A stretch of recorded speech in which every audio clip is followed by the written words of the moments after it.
हमने कभी सोचा नहीं था कि स्वराज ट्रैक्टर गन्ने के खेत में फंस जाएगा।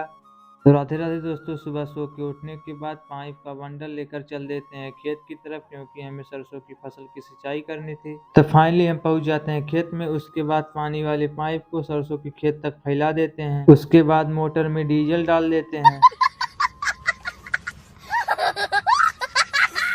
नहीं सॉरी, पानी डाल देते हैं, क्योंकि बोरिंग लीक है तो पानी नहीं उठाता है। तो फिर उसके बाद मोटर से लाइन में कनेक्शन करके मोटर चालू कर देते हैं। सरसों के खेत में पानी गिरने लगता है पाइप द्वारा और हम सरसों की सिंचाई करने लगते हैं। लगभग 3 घंटे की सफर में पूरा सरसों की सिंचाई कर देते हैं। उसके बाद फाड़वा लेकर चल देते हैं। घर पहुंचने के बाद हम चल देते हैं गन्ने के खेत में, क्योंकि 2 दिन पहले गन्ना कटा था तो उसी गन्ने को ट्राली पर लोड करना था। तो फाइनली हम पहुंच जाते हैं गन्ने के खेत में। उसके बाद हम सब भाई गन्ने को ट्राली पर लोड करने लगते हैं। लगभग कुछ घंटे की सफर में पूरा गन्ना ट्राली पर लोड कर देते हैं। उसके बाद ट्राली पर लादे हुए गन्ने को रस्सा से बांध देते हैं। उसके बाद संदीप भैया ट्राली को खेत से बाहर निकालने लगते हैं तो ट्रैक्टर धंस जाता है। ट्रैक्टर धंसने के बाद ना तो आगे बढ़ रहा था ना ही पीछे जा रहा था, पूरे तरीके से ट्रैक्टर धंस चुका था। तो आगे से निकलने का कोई गुंजाइश ही नहीं था। तो संदीप भैया ट्राली को पीछे टोचन लगाकर ट्रैक्टर से खींचते हैं तो ट्राली निखर जाती है। फिर उसके बाद आगे की तरफ से खींचते हैं तो ट्राली निकल जाती है। लाइक सब्सक्राइब कीजिए।